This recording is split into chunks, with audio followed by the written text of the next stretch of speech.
Hello everyone! Magluto naman tayo ngayon ng chicken adobo.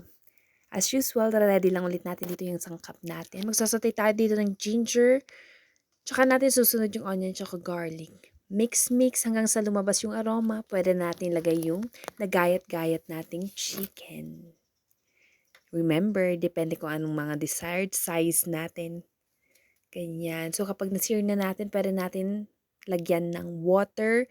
Sabay na natin yung soy, depende kung gaano kaalat. Tansya-tansyahin nyo na lang din.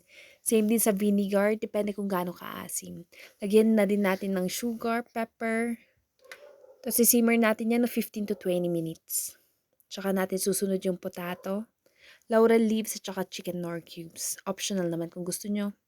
Okay lang. Kung hindi, okay lang din. Tapos kapag nagkukulangan kayo ng water, pwede natin dagdagan. Tapos hayaan na natin maluto. Check din natin occasionally. Ganyan.